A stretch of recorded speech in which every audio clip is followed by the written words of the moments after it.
اپنی پہچان۔ جب کوئی سوال سنجیدہ ہوتا ہے تو وہ انجام کار عمل پر لاتا ہے، لیکن اگر سوال سنجیدہ نہیں ہے تو پھر وہ عمل کی طرف نہیں جاتا۔ خود شناسائی بھی ایسا ہی ایک سنجیدہ سوال ہے۔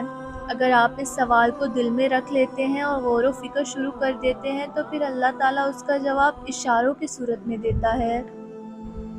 دنیا کا کوئی انسان ایک دم سے اپنے آپ کو نہیں پہچان سکا۔ ایک شخص پیدا ہوا، کاروبار کے متعلق علم حاصل کرنے کی غرض سے یورپ گیا، مگر وہاں جا کر وکالت کی تعلیم حاصل کر لی۔ بعد میں لیڈر بن گیا۔ دنیا اسے قائد اعظم کے نام سے جاننے لگی۔ قدرت نے لازم کر دیا کہ یہ راستہ ڈھونڈنے سے ہی ملے گا۔ یہ نہیں ہو سکتا کہ آپ بٹن دبائیں اور آپ خود کو پہچان جائیں۔ کوشش لازم ہے۔ اللہ تعالیٰ نے کہا کہ تم چاہو گے، کوشش کرو گے تو پھر ملے گا۔ یہ خالق اور مخلوق میں فرق ہے۔ خالق کن کہتا ہے اور ہو جاتا ہے۔ ہم سوچتے ہیں، کہتے ہیں، کوشش کرتے ہیں، پھر ہوتا ہے۔ میں کون ہوں؟ میں کیا ہوں؟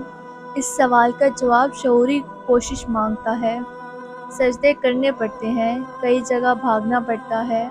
آپ کا اصل چہرہ کئی حادثات سے نکلتا ہے، کئی جگہ آپ کے اندر کا لالچ باہر نکل آتا ہے۔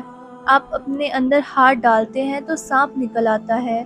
آپ کہتے ہیں میرے اندر اتنا لالچ ہے، کبھی آپ اپنے اندر ہاتھ ڈالتے ہیں تو موتی نکل آتا ہے۔ آپ کہتے ہیں میرے اندر اتنا خلوص ہے۔ آپ اللہ تعالیٰ کی بارگاہ میں آنسوؤں کا نذرانہ پیش کرتے ہیں تو وہ قبول ہو جاتا ہے۔